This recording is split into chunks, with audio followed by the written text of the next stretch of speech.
성자와 성령의 이름으로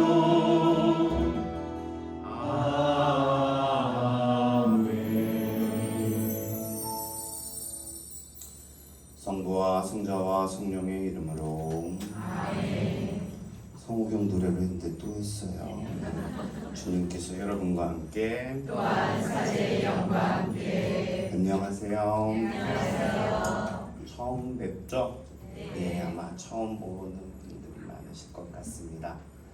저는 포동성당에 있는 황성재 미카엘 신부라고 하고요. 오늘 이러한 자리에 초대해 주신 주님과 회장님과 여러분들 또한 안신부님께도 감사 인사드리며 시작하겠습니다. 우선 조금 달리 해볼까 합니다. 저는 규칙을 잘 지키는 아이는 아니지만 오늘 미사를 준비하면서 한번 시도를 해볼까 말까 고민을 했어요. 그래서 한번 그런데 아까 회장님이랑 이야기를 나누다가 성령님께서 이끄시는 대로 한번 해보셔요 라고 하길래 해봅시다 라는 생각에 제 스스로 해봤습니다. 이따가 우리는 참회절을 해요. 그렇죠? 참회절을 우리는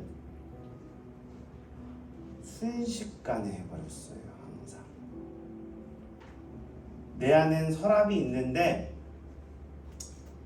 그 서랍엔 많은 것들이 있어요. 그거를 잘 정리하지 못하고 그 안에 오늘 들리는 말씀 그리고 성체를 내 안에 모시면 주님은 오세요. 틀린 건 없어요. 그런데 내가 그 맛을 더 보려면 정리가 잘 돼야 될 것 같아요.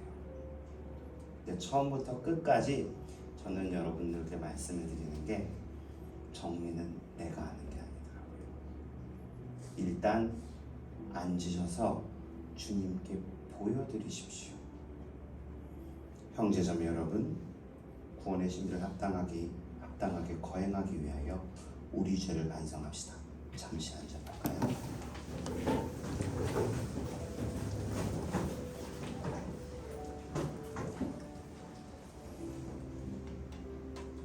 죽음의 수용소에서라는 책에 빅터 플랭클이라는 사람이 있습니다. 그 사람이 그 책의 저자입니다. 빅터 플랭클은 아우슈비츠에서 살아남은 유태인 정신과 의사인데 그 의사는 유태인 아우슈비츠 수용소에서 살아남은 사람들을 연구를 했다고 합니다.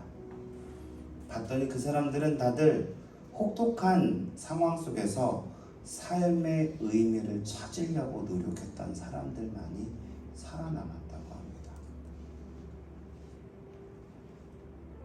우리는 우리 안에서 앞서 말씀드린 대로 내 서랍엔 참 많은 것들이 있습니다.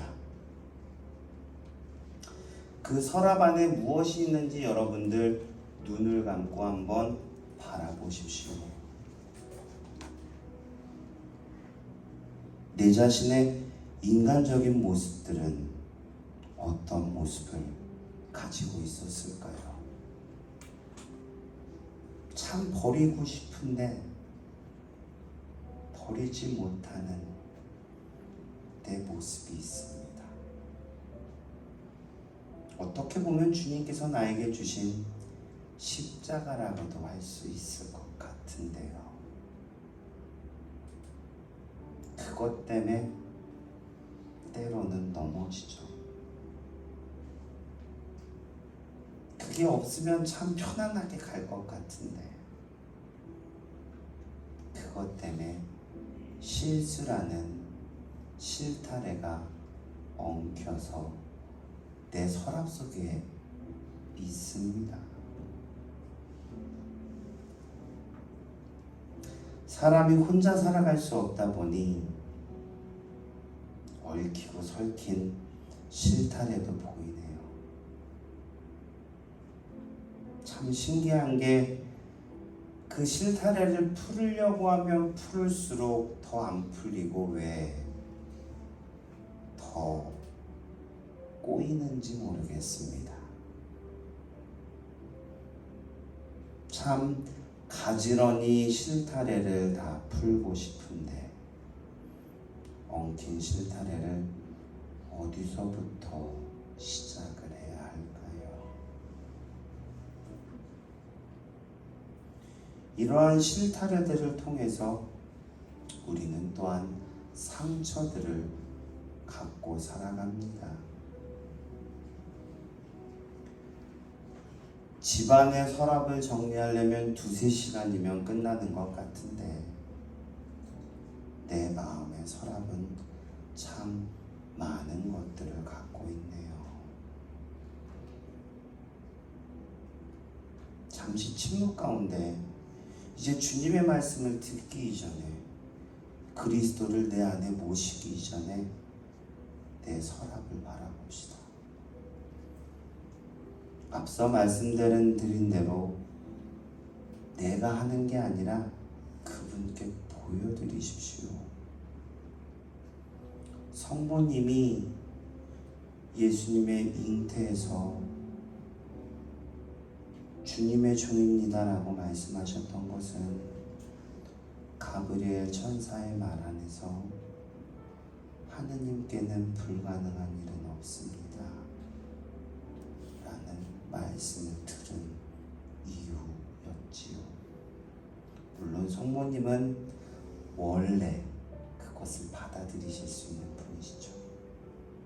하지만 저는 여러분들과 나누고 싶은 건 내가 정리하지 말고 그 실타래를 내 서랍이 정리되지 않은 것들이 무엇인지 바라보고 그것을 주님께 보여드리십시오. 주님께 봉헌하십시오. 잠시 침묵 가운데 우리들 마음의 서랍 속에는 무엇이 있는지 바라봅시다.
이제 잠시 눈을 뜨시면 좀 짧은 시간일 수 있는데 내 안에 무엇이 있는지 보셨을 겁니다. 아까 그 빅터 프랭클에 대해서 얘기를 했죠. 그 사람이 이제 삶의 의미 속에서라는 책이었나요? 거기서는 또 이제 그 사람이 이제 유명해졌어요. 그래서 이제 뭐 로고테라피라는 단어 많이 들어보셨을 수 있는데 그 창시자입니다. 그래서 그 정신과에서는 약물 치료를 하지 않죠. 자신에게 온 사람들을 다 상담으로 삶의 의미를 찾아주는 그 로고테라피를 하는데 그 빅터 프랭클이라는 의사가 교도소에 가서 강연을 할 일이 생겨요. 여러분들 상상해 보세요. 교도소라는 곳은 우리가 상상하는 그 이상의 곳입니다. 그 안엔 정말 많은 사람들, 정말 많은 진짜 그 서랍이 정리되지 않은 사람들이 많을 거예요. 그 사람들을 보고 다음과 같은 글을 남겼습니다. 인간에게는 두 가지의 권리가 있습니다. 첫 번째는 넘어질 권리가 있다면 두 번째는 거기서 일어날 권리입니다. 라는 말을 했습니다. 베네딕토 16세 교황의 책 나자렛 예수에서는 슬픔을 두 가지의 슬픔을 얘기합니다. 슬퍼하는 사람들이요, 행복한 사람들을 진복팔단에 나오죠. 하느님의 위로를 받을 것이다. 그 슬픔이 어떠한 슬픔이냐면요, 인간적인 슬픔이 아니라고 이야기를 합니다. 그 슬픔은 베드로의 슬픔과 유다의 슬픔을 이야기한다고 합니다. 유다의 슬픔, 베드로의 슬픔 둘 다 예수님을 배반했죠. 하지만 유다의 슬픔은 자신의 슬픔에 너무 빠져버려서 이제는 되돌아갈 수 없는 죽음을 선택한 슬픔이고요. 베드로의 슬픔은 내가 아픈 것도 있지만 그것을 통해서 그리스도가 얼마나 아프셨을까라는 그 슬픔을 느끼면 돌아오는 슬픔이라고 이야기를 합니다. 베네딕토 16세 교황께서는 말씀하시죠. 유다의 슬픔이 아닌 베드로의 슬픔으로 우리는 그리스도께 돌아가야 된다고. 그 마음으로 우리 고백의 기도 주님께 한번 함께 바치겠습니다. 모두 일어서시어 고백의 기도 함께 바치겠습니다. 전능하신 천주성부, 저 죄송해요. 사도신경이죠. 예. 제가 이래요. 100%가 돼야 되는데 전능하신 하느님과 형제들에게 고백하오니 생각과 말과 행위로 죄를 많이 지었으며 자주 의무를 소홀히 하였나이다. 제 탓이요 저의 큰 탓이옵니다. 그러므로 간절히 바라오니 평생 동정이신 성모 마리아와 모든 천사와 성인과 형제들은 저를 위하여 하느님께 빌어주소서. 전능하신 하느님, 저희에게 자비를 베푸시어 죄를 용서하시고 영원한 생명으로 이끌어 주소서. 아멘.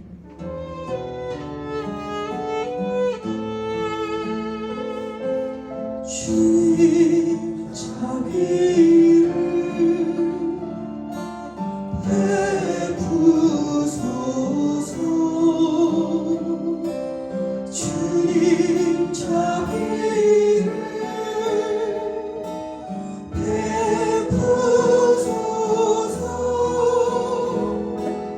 그리스도님 자비를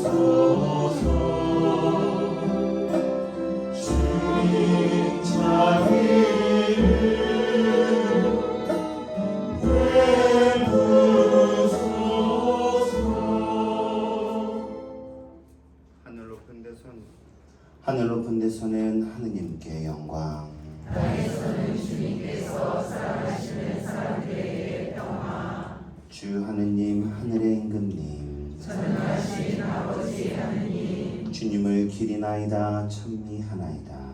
주님을 문수하나이다 찬양하나이다. 주님 영광 크시오니 감사하나이다. 외아들 주 예수 그리스도님, 주 하느님, 성부의 아드님, 하느님의 어린 양, 세상의 죄를 없애시는 주님, 저희에게 자비를 베푸소서. 세상의 죄를 없애시는 주님, 저희의 기도를 들어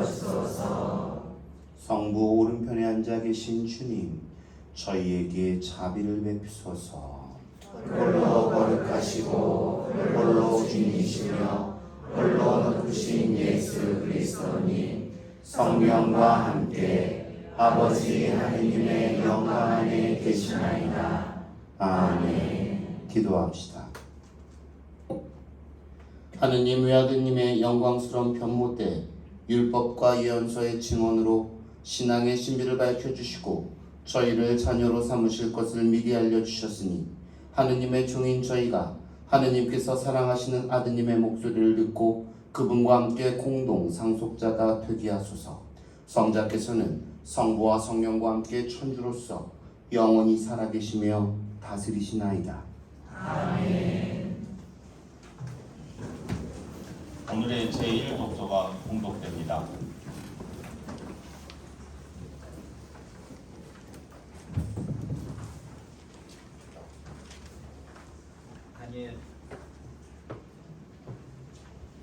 다니엘 예언서의 말씀입니다.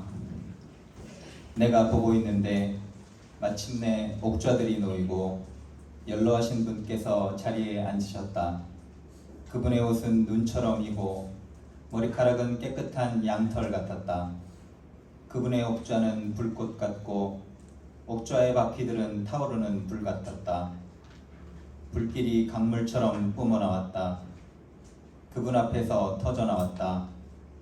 그분을 시중드는 이가 100만이요 그분을 모시고 선 이가 10,000,000이었다. 법정이 열리고 책들이 펴졌다. 내가 이렇게 밤의 환시 속에서 앞을 보고 있는데 사람의 아들 같은 이가 하늘에 구름을 타고 나타나 연로하신 분께 가자 그분 앞으로 인도되었다. 그에게 통치권과 영광과 나라가 주어져 모든 민족들과 나라들, 언어가 다른 모든 사람들이 그를 섬기게 되었다. 그의 통치는 영원한 통치로서 사라지지 않고 그의 나라는 멸망하지 않는다. 주님의 말씀입니다. 하나님 감사합니다. 답송은 성가 77번입니다.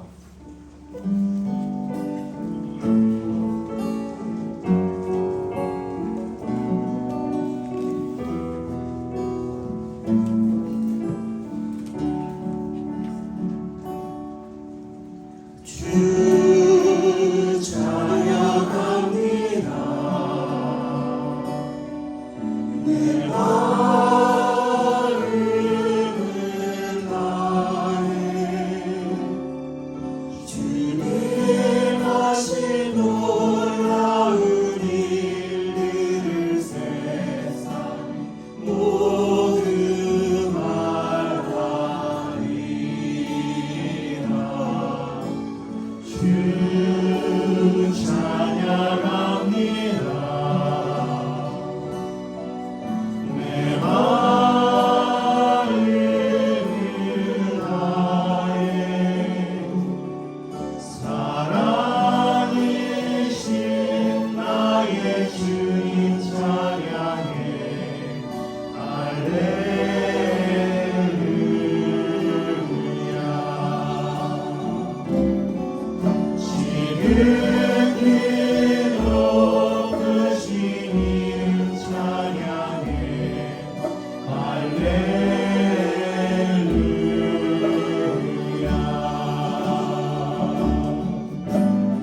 오늘의 제2독서가 봉독됩니다. 베드로 2서의 말씀입니다. 사랑하는 여러분, 우리가 여러분에게 우리 주 예수 그리스도의 권능과 재림을 알려줄 때 교묘하게 꾸며낸 신화를 따라한 것이 아닙니다. 그분의 위대함을 목격한 자로서 그리한 것입니다. 그분은 정녕 하느님 아버지에게서 명예와 영광을 받으셨습니다. 존귀한 영광의 하느님에게서 이는 내 아들, 내가 사랑하느니 내 마음에 드느니라 하는 소리가 그분께 들려왔을 때의 일입니다. 우리도 그 거룩한 산에 그분과 함께 있으면서 하늘에서 들려온 그 소리를 들었습니다. 이로써 우리에게는 예언자들의 말씀이 더욱 확실해졌습니다. 여러분의 마음속에서 날이 밝아오고 샛별이 떠오를 때까지 어둠 속에서 비치는 불빛을 바라보듯이 그 말씀에 주의를 기울이는 것이 좋습니다. 주님의 말씀입니다. 하느님 감사합니다. 일어나시겠습니다.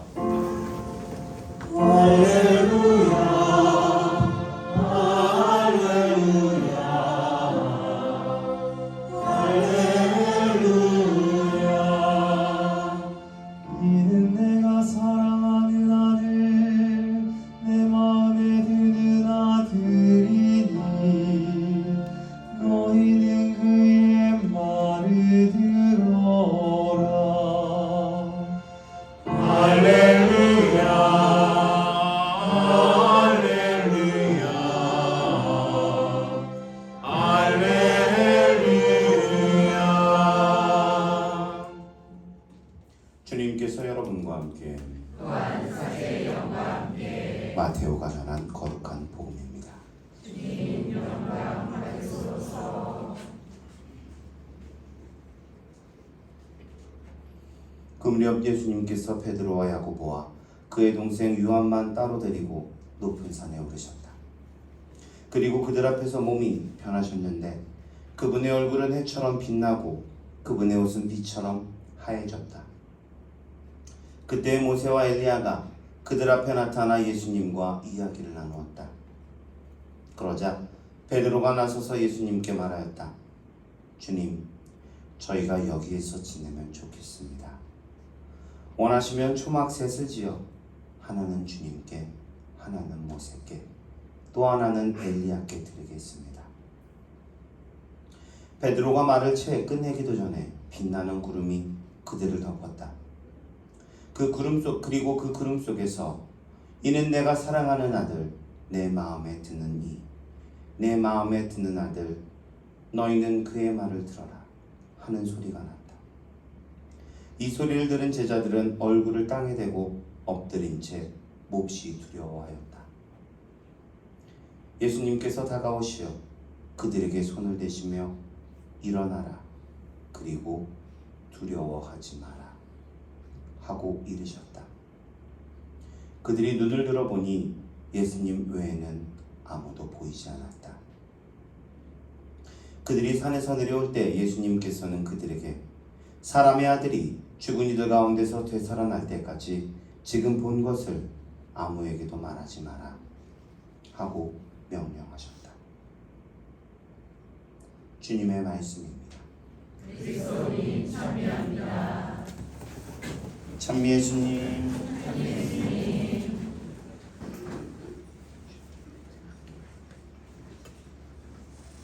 예전엔 안 그랬는데 언제부턴가 좀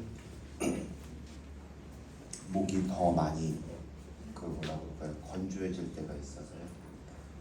오늘은 주님의 거룩한 변모 축일입니다. 그 안에서 우리는 한 가지를 바라보게 됩니다. 그것은 바로 그리스도의 빛나시는 모습이거든요. 여러분들은 왜 지금 이 시간에 이곳에 와 계십니까? 라는 질문을 던져보게 됩니다. 우리는 왜 여기에 와 있을까요? 우리는 무언가를 원하기 때문에 와 있는 거거든요. 주님을 만나기 위해서도 그렇고요. 그런데 앞서 우리가 참회 예절을 했을 때 그 부분도 이 질문과 연관성이 있으리라 생각됩니다.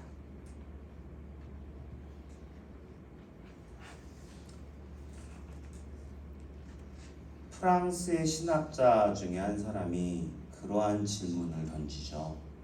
인간은 과연 스스로 설 수 있는 존재인가? 그 질문의 답은 설 수 없다라는 거죠. 그래서 그리스도가 필요하다라고 이야기했습니다. 진짜 우리가 스스로 설 수 있으면 얼마나 좋을까요? 우리가 정말 내 스스로 모든 게 다 잘 됐으면 얼마나 좋을까요? 저도 제 개인적으로 지난주 주보 보신 분들 계세요? 네, 제 이름이 나와 있죠. 네. 교포사모.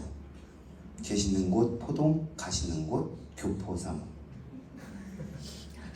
쉽지 않았어요. 네.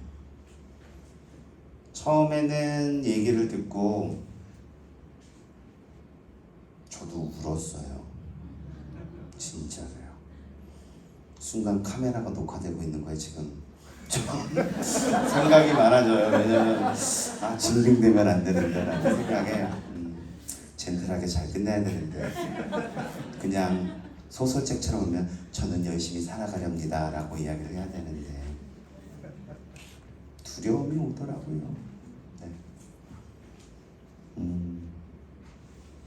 그 두려움이 올 때 어디 갔냐면요, 성체 앞에 있었어요. 그냥 저도 인간인데 갑작스럽게 나는 거였거든요. 저도 그렇기 때문에 쉽지는 않죠. 특히 우리 본당 식구들은 6월 달에 알았거든요.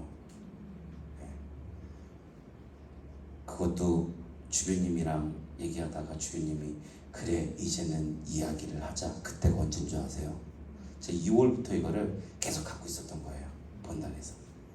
근데 본당에서는 작년 프로젝트를 제가 만들었어요. 그게 뭐였냐면 저희 본당이 고향이 되게 여러 가지더라고요. 전라도, 경상도, 제주도, 강원도, 이북이 있어서 체육대회를 고향별로 해봤어요. 성공했을까요? 안 했을까요? 제가 보기엔 성공한 것 같아요. 왜냐면 신자들의 기도를 다 사투리로 했어요. 전라도 버전, 경상도 버전, 충청도 버전, 제주도 버전. 충청도까지는 알아들어요. 예. 제주도 때 못 알아들었어요. 근데 그걸 하면서 그냥 웃음의 해프닝으로 만든 건데 미사를 하면서 뭘 느꼈냐면 무슨 말해도 이분 알아들으시겠구나. 네. 네. 그거였어요. 저희가 지금은 주님께서 여러분과 함께하면 또한 사제와 함께 그러죠. 근데 사제의 영과 함께로 바뀌었죠. 이게 먼저 영어 버전에서 먼저 바뀌었어요. 영미권에서도 먼저 바뀌어서 이거를 다 바꾸고 있었어요. 근데 그때 제가 조금 해외에 있어서 이거를 그 본당에서 이제 듣고, 근데 그 저랑 같이 있었던 어른 할아버지 신부님이죠. 어떻게 보면 할아버지인지 모르겠어요. 근데 수영 기르고 있어서 할아버지 같긴 했는데 그분이랑 이제 전례 회의를 마치고 나오면서 영어 미사, 그러니까 그때 미사를 할 때 Anoint with you인데 Anoint with your spirit로 바뀐 거거든요. 그래서 이거를 바뀐 게 참 원문으로 해석이 돼서 더 많은 걸 느낄 수 있을 것 같다라고 해서 원문으로 해석이 더 가까워졌네요. 그런데 그 할아버지 신부님은 도인이셨나 봐요. 무슨 말해도 그분 다 알아들으셔 그러더라고요. 예. 그분은 변화를 그렇게 좋아하진 않으셨는지 모르는데 근데 미사를 되게 잘하셨어요. 그 감사송을 주일 미사마다 노래로 하셨어요. 그 신부님은. 근데 아무튼 그 생각이 딱 났었어요. 저도 무슨 말을 해도 이분 알아들으시겠구나. 무슨 말을 해도. 앞서서 그 참회절을 할 때 그거를 왜 참회절 이후에 대형 자비송 이후에 대형 강송하는지 아세요? 그게 슬픔에서 참회에서 정화에서 기쁨으로 넘어가는 거래요. 고백의 기도에서는 내가 내 거를 다 드러내고 그 안에서 고백을 하잖아요. 그로써 주님께 자비를 청하는 겁니다. 주님, 제 인간적인 모습에 자비를 청합니다. 그러한 자비를 청했을 때 그분은 모른 채 하지 않으시거든요. 이끌어 주실 거거든요. 그렇기 때문에 우리는 대형강송으로 당신을 찬양합니다 라는 테마라고 얘기를 합니다. 그렇게 하면 이제 대형강송을 할 때 좀 달라지겠죠. 우리가 하는 것도. 마치 이거는 제 개인적인 해석인데 발을 닦아주시는 예수님이 아닐까 싶어요. 원래는 성찬의 전례가 없었죠. 음식을 나누는 말씀의 전례가 없었죠. 성찬의 전례만 있었죠. 초기 교회에서는 그냥 빵과 포도주를 나누어 먹는 걸로 끝났습니다. 그랬는데 이제 바오로 사도 있잖아요.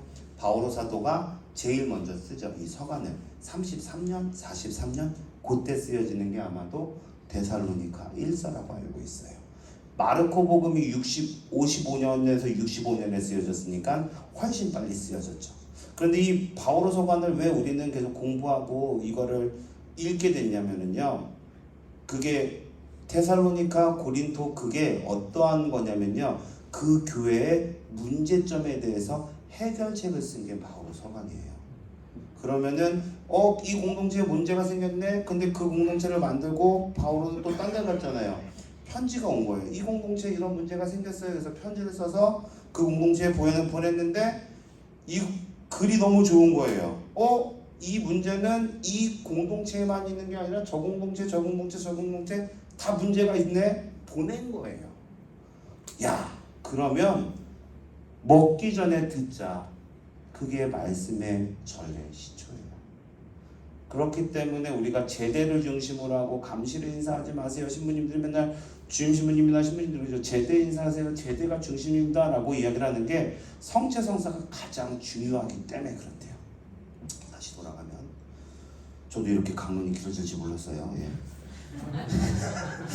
할 때는 잘 몰랐어요. 예. 계속 근데요. 예. 다시 돌아와서 그래서 그 성찬 전례가 제일 중요한데 이 성찬의 전례가 시작되기 전에 예수님 뭐라 하셨어요? 발을 닦아주셨어요. 베드로가 그러죠. 주님 제 발만은 안 됩니다 라고 왜 얘기를 했냐면 이거는 또 개신교자의 이야기인데 그건 역사적으로 고증을 한 건데 그 사람의 책을 인용을 하면 그 당시에는 종들이 있었잖아요. 종들이 두 갈래로 갈려요. 이방인이 종이 될 때랑 이스라엘 사람이 종이 될 때랑. 여러분들 희년 아시죠? 희년이 되면 어떻게 돼요? 싹 다 풀려요. 그렇죠? 종도 싹 다 풀려요. 이방인 종은 안 풀려요. 이방인들은 종에서 헤어나올 수가 없어요. 영구적인 종이에요. 그래서 노예시장에서 이스라엘 사람들이 유태인보다는 이방인들의 종이 더 영구적이니까 가격이 비쌌겠죠. 맞아요. 그랬는데 이방인들과 이 이스라엘 사람들이 종이 됐을 때 이제 희년이 되면 이스라엘 사람들은 자유인이 되잖아요. 그래서 종으로서 하는 일이 달랐대요. 그 중에 하나가 발 닦아주는 일이었대요. 그거는 영구적인 종이 하는 일이지 그 이스라엘 사람들이 다시 풀려날 종이 하는 일이 아니었다고 합니다. 가장 최하의 일 중에 하나였다는 거죠. 그 말의 뜻을 보고 주님 제 발만은 안 됩니다라고 얘기했던 베드로의 말이 이해가 되는 거죠. 그런데 저는 그렇게 생각을 합니다. 우리가 참회의 절을 통해서 그분은 우리의 발을 닦아주실 겁니다. 근데 우리는 이때 또 인간적인 마음을 가져요. 나는 또 잘 살아갈 수 있을까? 두려움도 있죠. 저는 세종례를 준비할 때 어느 해 때인가 저도 울컥했던 게 묵상을 하다가 강론 때 나누게 됐는데 그래서 그 다음부터는 세종례 때 강론 때 많이 인용을 하는데 예수님은 아마 제자들의 발을 닦아줄 때 수고했다라는 마음과 더불어 도망갈 발이지만 다시 되돌아올 발이기에 닦아주시지 않으셨을까? 우린 또 때로는 헤맬 수 있어요. 그런데 다시 되돌아올 발이기에 앞서 말씀드린 대로 유다의 슬픔이 아닌 베드로의 슬픔으로 돌아올 발이기에 참회절 때 우리의 발을 닦아주시는 게 아닌가, 그것을 느끼게 됩니다. 그리고 나누게 됩니다.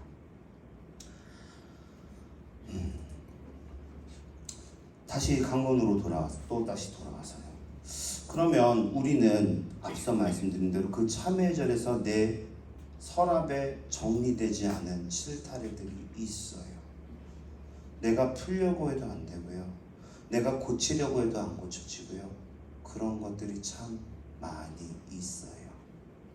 그러다 보니 주님을 찾을 때가 더 많고, 그렇기에 오늘 이 미사는 어쩌면 그런 100%는 아니지만 그러한 참회절에 봤던 내 서랍 속의 모습과 연관되어 있을 수도 있다는 생각이 듭니다. 누구나 그림을 잘 그리고 싶어 해요. 우리의 인생의 도화지에서요. 우리의 인생의 도화지의 그림은 한 가지는 아닌 것 같아요. 여러 가지의 그림인데, 그 하나하나의 그림을 그릴 때 그 그림이 잘못 그려질 때를 가만히 보면 세 가지 경우 중에 하나인 것 같아요. 첫 번째의 경우는요, 내가 정말 못 그려서, 즉 내가 할 수 없는 일이어서. 다른 사람들은 그걸 잘해요. 다 보기에 내가 못하는 게 있어요. 내 그건 단점이라고도 볼 수가 있고 내 십자가라고도 볼 수 있고, 그건 내 거예요. 어쩔 수 없이. 저는 그림을 잘 그릴까요? 잘 못 그릴까요? 진짜로 잘 그릴 것 같아요? 중학생 때 그림을 하도 그리기가 어려워서 저희 둘째 누나가 그려줬어요. 둘째 누나가 정말 한 번에 휘리리리 그려줬는데 진짜 빨리 그렸거든요. 그걸 갖고 그 다음날 검사 맡으러 갔어요. 선생님은 그 전에 제 그림을 알고 있죠. 보고 한마디 하시더라고요. 너 위로 누나나 형 있니? 그래서 네 그랬더니 너가 그린 거 아니라고. 너가 그린 거 아니라고. 그래서 점수를 잘 못 받았어요. 맞아요. 우리는 잘하는 것도 있는데 못하는 것도 있어요.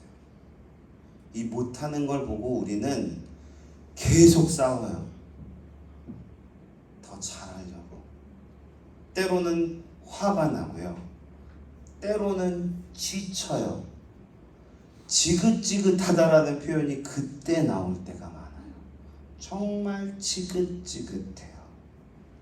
정말 잘 그리고 싶은데 못 그릴 때가 있죠. 이때 제일 필요한 게 뭔 줄 아세요? 내가 못 그린다는 걸 인정하는 건데요.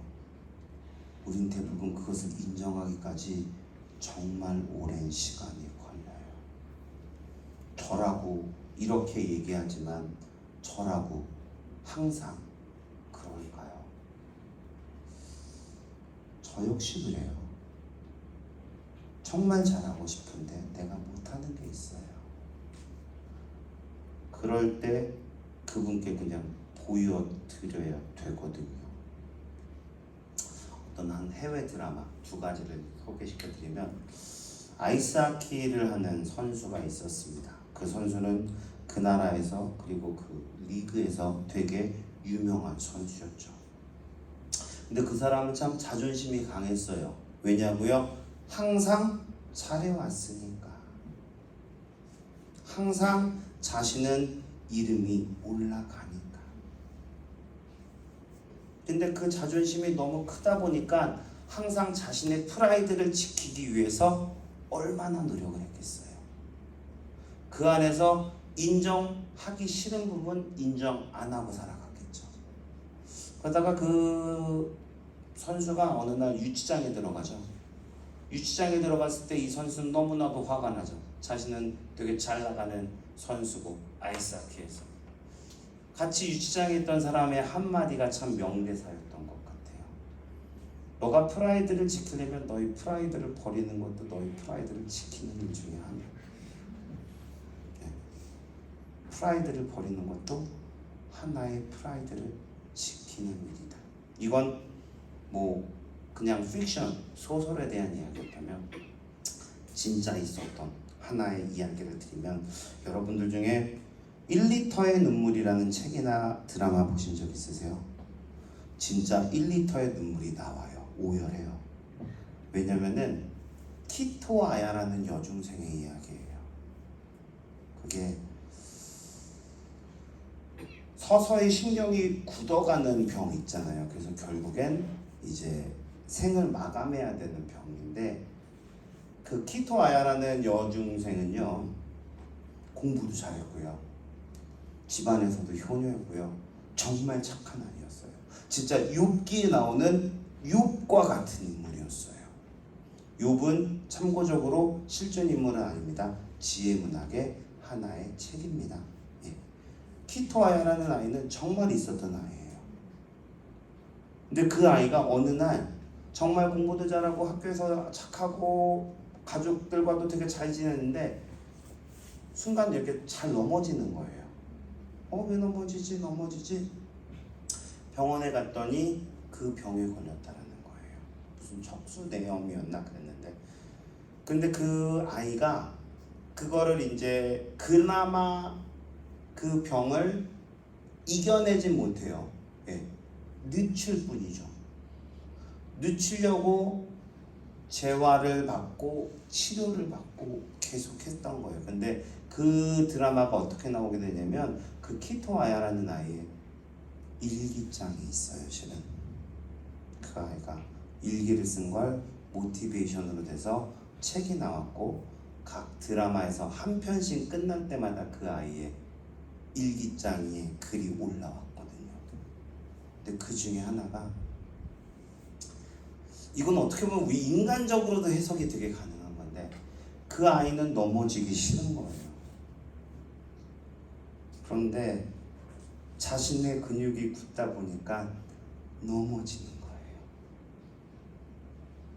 다시 일어나서 걸으려고 했는데 또 넘어지는 거예요.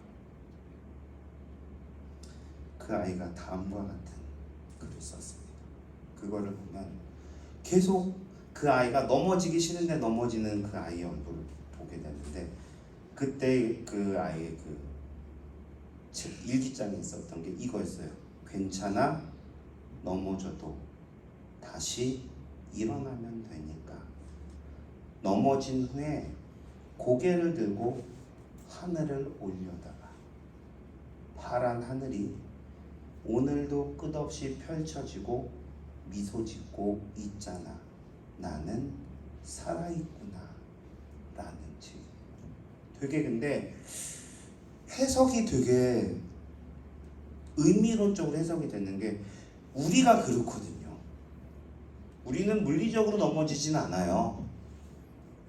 그런데 우리는 계속 넘어지기 싫은데 넘어질 때가 있잖아요. 넘어졌는데 그 아이는 하늘을 보고 얘기한 거예요. 다시 일어나도 되니까. 파란 하늘이 오늘도 끝없이 펼쳐지고 미소 짓고 있잖아. 저는 이걸 예수 그리스도라고 생각을 합니다. 내가 넘어졌을 때 하늘을 쳐다보면 파란 하늘이 미소 짓고 있는 것은 그리스도께서 다시 일어나라고 미소 짓는 모습이 아니실까. 나는 살아있구나라는 구절. 어떻게 보면 더 이야기를 안 드려도 나는 살아있구나라는 그 구절이 참 많은 의미로 다가오지 않을까 싶어요. 왜 이러한 이야기를 했냐면 정말로 내 단점이 있다라는 거죠. 내가 그림을 잘 못 그릴 때는.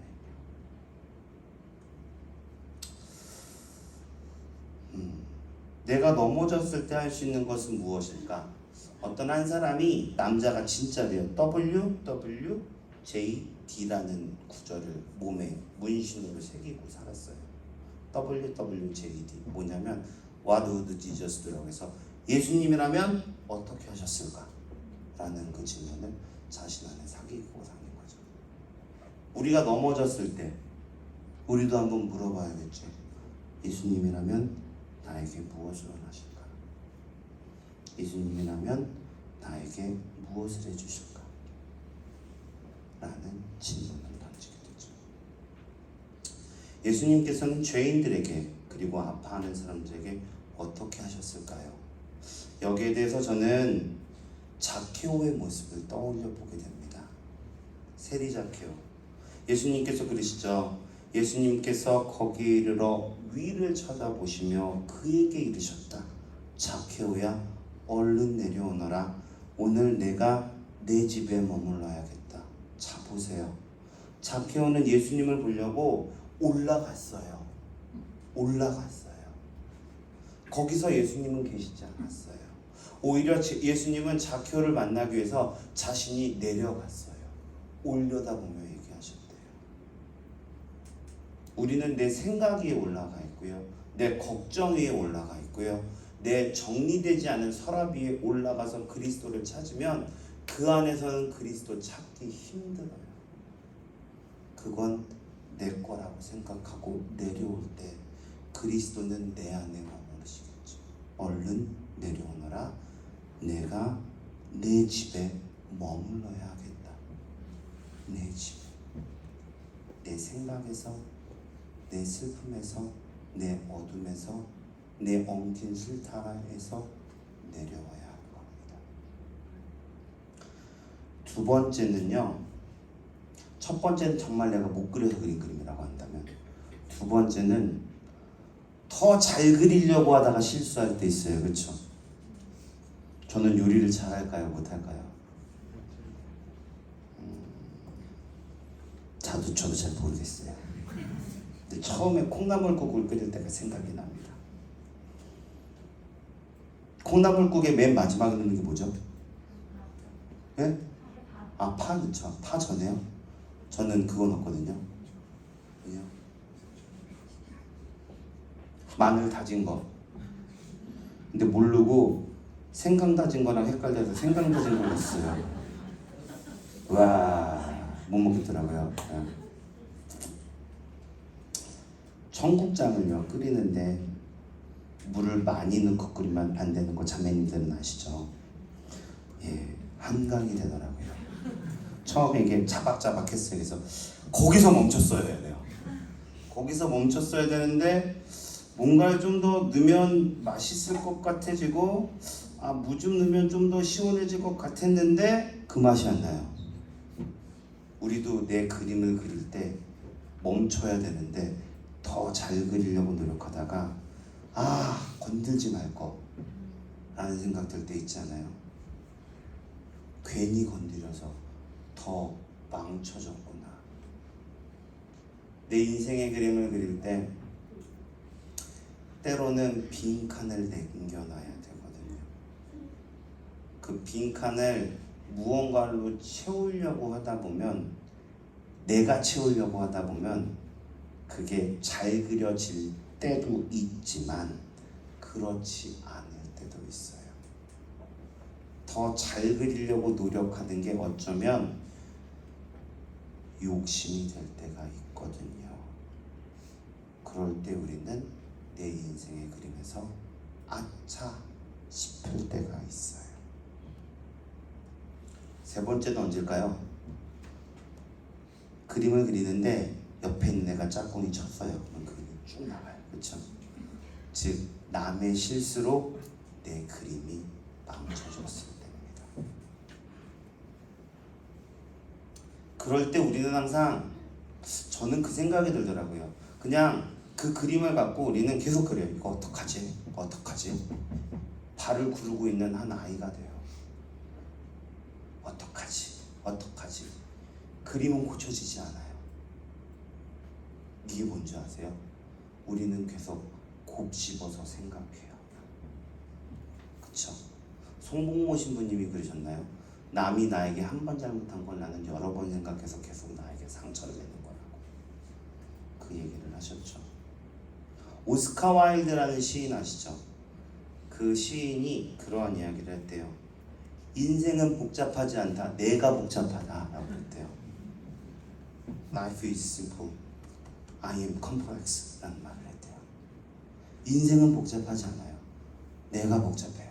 저도 이걸 어제 금 80세 되는 어떤 형제님이 저에게 얘기해 주신 거예요. 오스카 와일드라는 사람이 이러한 얘기를 했습니다. 어제 같이 시간을 보냈는데 그분이 딱 그런데 이분의 말이 참 때로는 이 강론으로 많이 쓸 때가 있거든요. 그분이 두 가지를 또 얘기해 줬어요. 오늘 이 얘기하면 안 되는데 제 강론을 들으면서 딱 했어요. 신부님, 강론이 3분이면 지갑이 움직이고요, 5분이면 마음이 움직이고요, 10분이면 몸이 움직입니다. 그런 말을 했습니다. 진짜예요. 네. 오늘 좀 길게 해서 몸이 움직이겠죠. 근데 어쩔 수 없어요. 오늘 저도 맘먹고 왔어요. 저도 이렇게 방언 터지지 몰랐어요. 저도 이걸 하다가 할 수 있을까 없을까 되게 고민을 많이 했어요. 왜냐면 맨날 저는 폴 맥카트니를 항상 얘기를 하거든요. 강의를 가면. 왜냐면 그 비틀즈의 폴 맥카트니만 지금 생존자죠. 그 폴 맥카트니가 그 비틀즈 노래를 만든 사람 중에 하나인데 그 사람이 이제 45분짜리 50분짜리 노래를 만들었을 때 평론가들은 그랬죠. 폴 맥카트니는 5분의 노래는 잘 만들어도 40분에서 50분의 노래는 잘 못 만든다 라는 얘기를 했어요. 저도 4분이나 5분 떠들 수 있는데 그 이상을 떠들 수 있을지 저도 궁금해서 그런 생각이 때로는 납니다. 다시 돌아왔어요. 그 오스카 와일드가 얘기했던 거, 인생은 복잡하지 않다. 내가 복잡하다. 다 그래요. 저는요,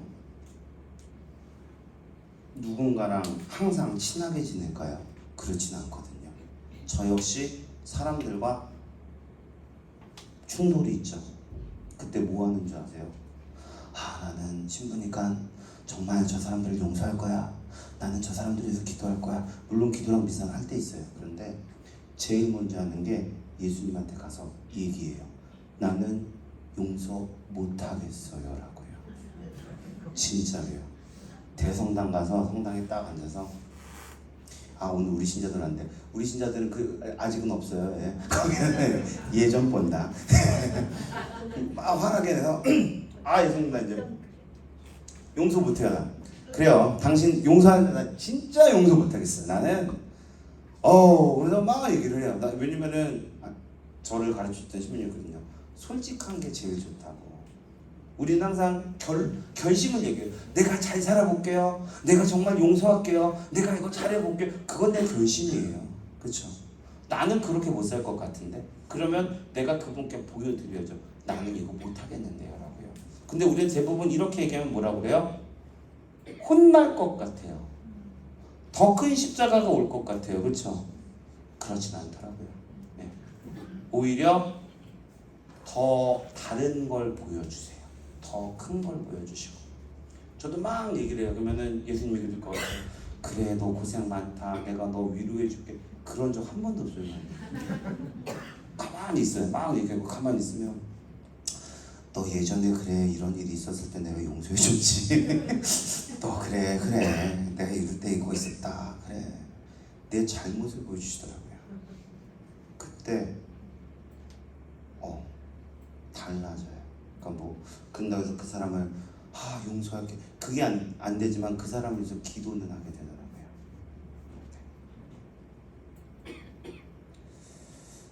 남의 실수로 내 그림이 망쳐질 때 나는 다시 그려야 돼요. 예수님은 발을 동동 구르고 있는 나에게 새로운 도화지를 주고 그 도화지는 가져가시거든요.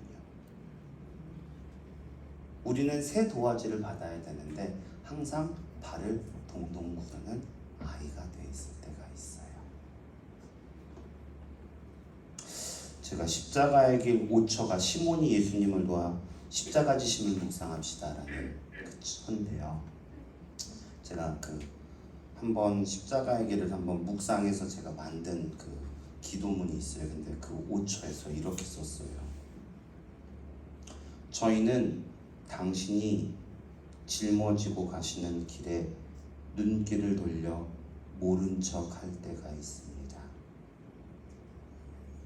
희생과 급기가 사라져가고 있습니다. 달콤하고 편안한 것만 찾으려 합니다. 주님께서 말씀하십니다. 내가 짊어지고 가는 이 십자가는 바로 너의 것이란다 라는 묵상이었거든요.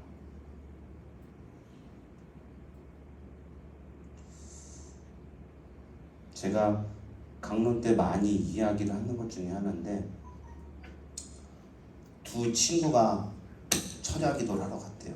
밤샘 기도를 막 하고 있는데 한 친구가 자고 있는 거예요. 그래서 그 안 자고 열심히 기도하는 친구가 기도했대요. 주님, 제 친구를 용서해 주십시오. 제 친구가 원래는 조금 이런 잠이 많아서 그래요. 당신이 이해해 주셔야 돼요. 제 친구들도 오늘 왔지만 또 저런 거 어떡해요. 제 그냥 주님이 용서해 주셔야죠. 막 주저리저리 기도했던 예수님이 그때 야 너도 차라리 자.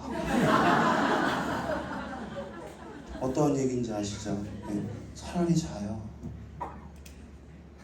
우리는 무엇을 위해서 기도하고 무엇을 위해서 할까요? 차라리 자라고 그래요.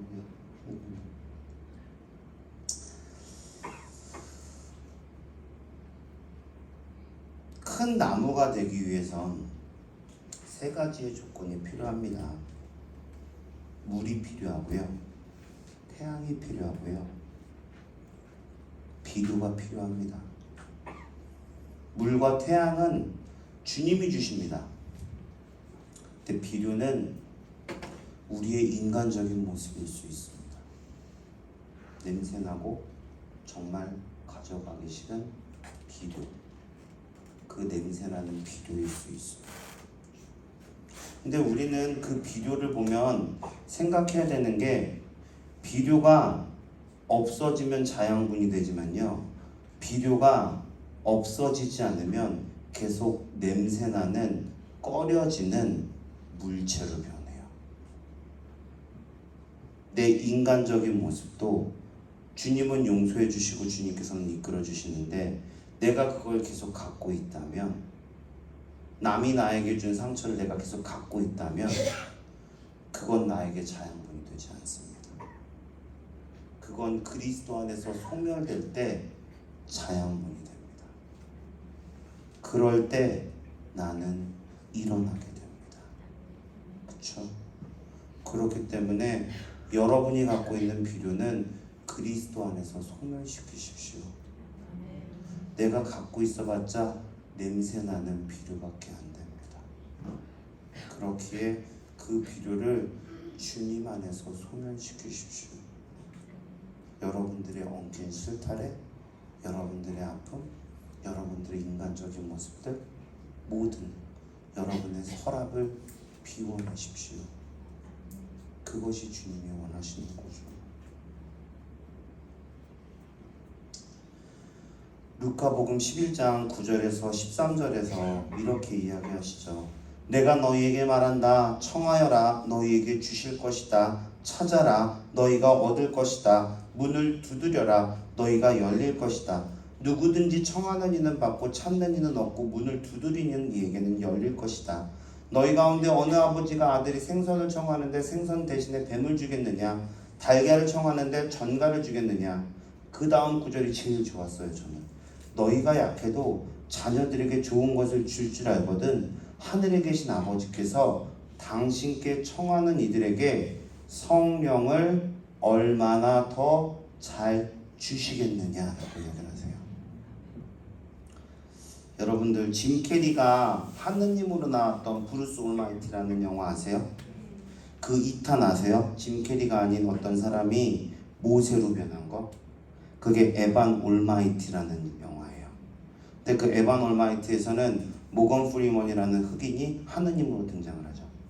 근데 그 모세로 변하는 그 사람은 되게 웃긴 게, 원래는 유명한 그 영화상으로 유명한 뉴스 앵커였어요. 그래서 이제 의원으로, 즉 정치계로 출마하려고 준비하는 잘 나가는 사람이었어요. 근데 어느 날 문득 하느님이 이 사람에게 모세가 되래요. 이 사람은 모세가 되기 싫은 거예요. 그 다음날 했더니 정말 시험이 이렇게 나 있는 거예요. 그리고 택배로 나무가 도착해 있어요. 방주 만들려고. 진짜 있는 영화예요. 찾아보세요. 에반 올마이트라는 영화. 이 사람이 도망가려고 하다가 그냥 모세가 돼요. 그래서 현대판 모세로 방주를 만들어요. 근데 이 모든 걸 바라봤던 아내가 나와요. 이 아내가 너무나도 화가 나고 속상한 거예요. 내가 맨날 기도했던 건 우리 가정이 편안하길 바랬고, 우리 가정이 정말 사랑스러운 공동체가 되길 바랬고, 내 가정은 아무런 어려움도 없어야 되고 정말 밝은 가정이 되기를 원해서 맨날 기도했는데, 내 남편은 모세가 돼서 돈도 안 벌고 방주를 만들고 있는 인간이 된 거예요. 이 여자가 너무 답답해서 펍에 가서, 펍이었을 거예요. 맥주를 마신다는데 그때 옆에 모건 프리먼이 앉죠. 그래서 이제 그 사람에게 하느님인지를 모르고 막 넋두리를 하죠. 내가 기도했던 건 정말 밝은 가정이었고 행복한 가정이었고 다 했는데 안 들어주셨다고. 그게 저도 명대사였던 것 같아요. 모건 프리먼이 그 얘기를 하죠. 하느님은 너에게 행복한 가정을 주실까? 행복한 가정을 만들 기회를 주실까? 하느님은 너에게 단란한 가정을 주실까? 그 가정을 만들 기회를 주실까? 제가 왜 성령을 얼마나 더 잘 주시겠느냐 하는 그 구절이 뭐냐면요, 완성품을 주진 않으세요. 그분은 성령을 주셔서 내가 그거를 이룰 수 있도록은 만들어 주세요.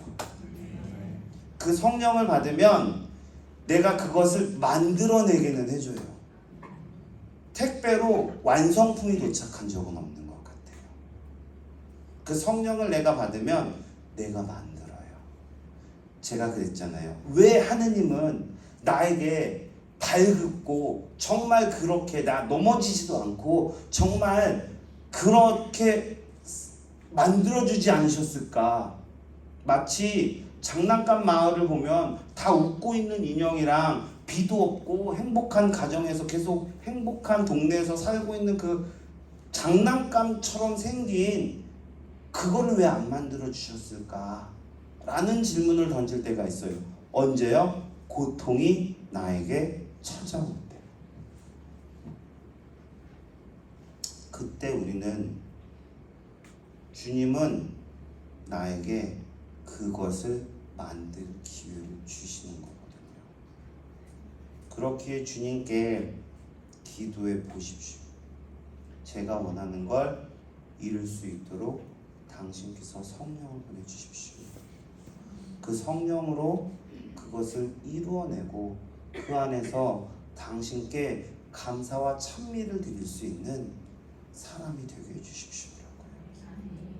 마지막에 그 감사와 찬미가 왜 중요하냐면요, 하느님이 그냥 만들어 놓은 곳에서는 내가 내 스스로 내 가슴 안에서 나오는 울려 퍼지는 감사와 찬미가 나오긴 쉽지 않을 겁니다. 다 주어져 있는 상황이니까요. 근데 그것을 주님께서 나에게 기도를 해서 그 성령을 내가 받아서 그것을 이루었을 때, 하느님 감사합니다, 당신께 감사와 찬미와 찬양을 드립니다 라는 그 감사와 찬미와 찬양은 정말 가슴 안에서 우러나오는 감사와 찬미와 찬양인 겁니다. 그걸 주님이 원하시는 거죠. 그것을.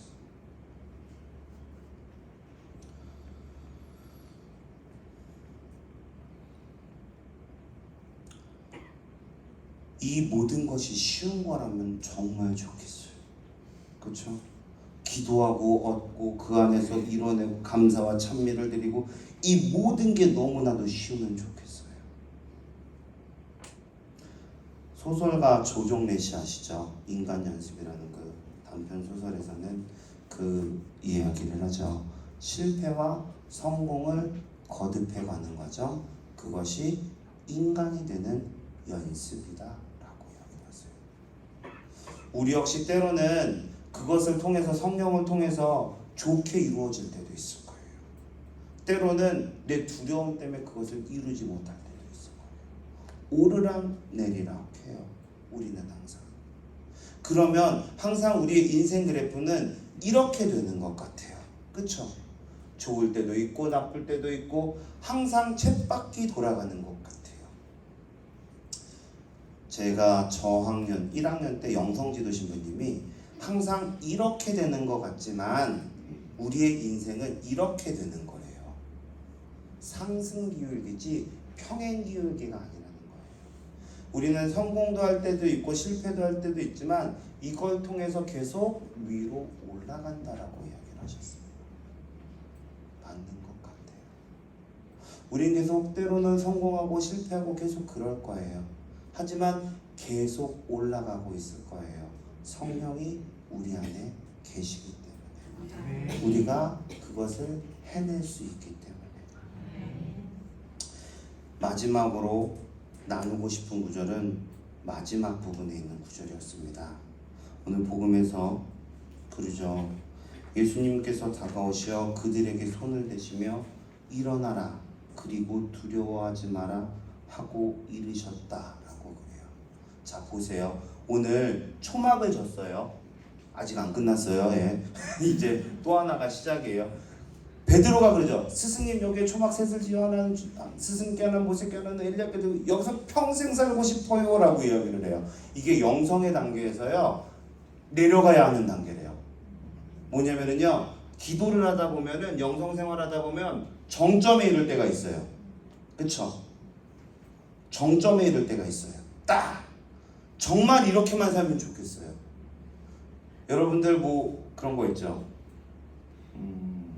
기도도 기도지만 다이어트 할 때 저탄고지하고 저녁 때 술 안 먹고 그거 쭉 가면 정말 이랬으면 좋겠어요. 그렇죠? 근데 어느 날 내 손엔 치킨과 맥주가 들려져 있고 한 잔을 먹고 나면 그 다음에 또 다른 걸 또 찾게 되고 다시 한번 올라가고 다시 돌아와서요. 정점에 도달했을 때 이게 그거예요. 이거는 많은 영성가들 분들의 책에서 나왔는데 이 정점에 도달했을 때 다시 내려와야 된대요. 그것을 왜 내려오라고 했을까? 이건 제 개인적인 해석이에요. 그 정점은요 하늘나라예요. 여기가 아닌 거예요. 여기는 맛보고 내려오는 거예요. 그렇기 때문에 베드로가 그 영광스러운 모습을 봤을 때 베드로는 그랬대잖아요. 여기에 평생 머물고 싶은 거예요. 영광을 바라봤기 때문에. 그런데 예수님은 예루살렘으로 가시죠.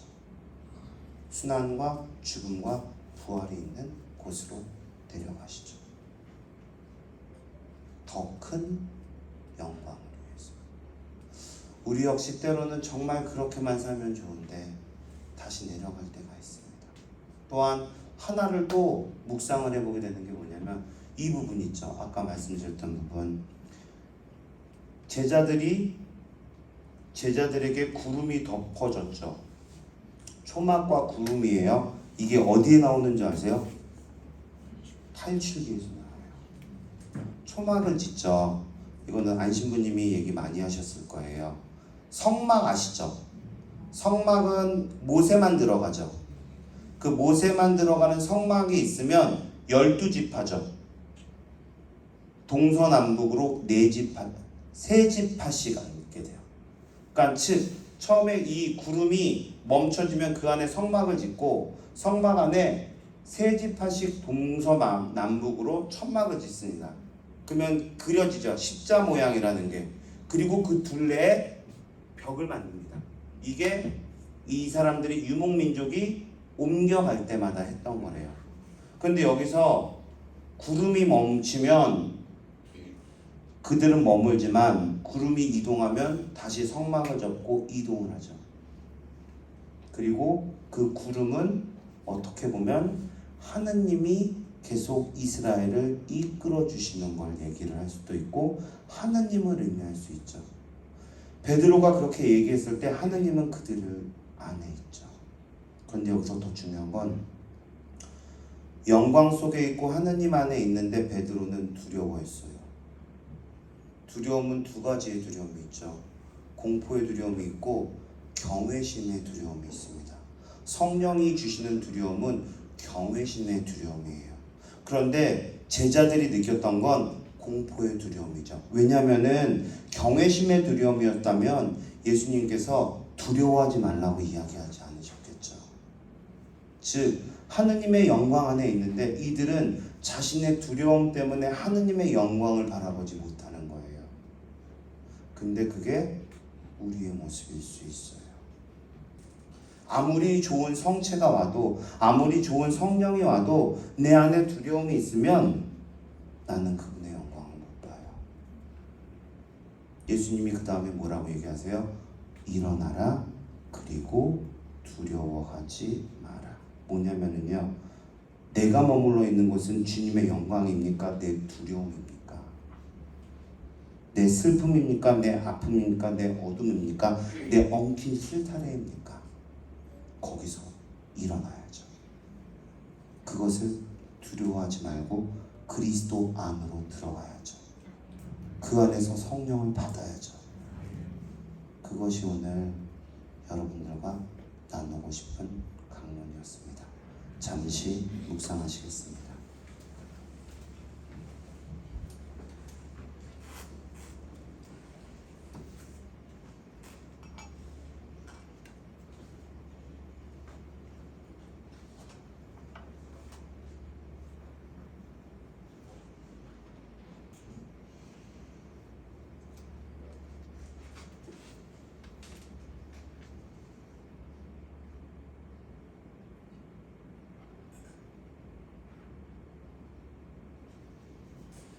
모두 일어나시겠습니다.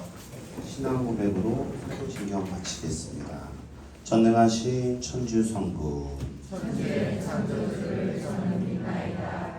그 외아들 우리 주 예수 그리스도님 성령으로 인하여 동정 마리아께 잉태되어 나시고 본시오 빌라도 통찰에서 고난을 받으시고 십자가에 못 박혀 돌아가시고 묻히셨으며 저승에 가시어 사흘날에 죽은 이들 가운데서 부활하시고 하늘에 올라 전능하신 천주 성부 오른편에 앉으시며 그리로부터 산이와 죽은 이를 심판하러 오시리라 믿나이다. 성령을 믿으며 거룩하고 보편된 교회와 모든 성인의 동공을 믿으며 죄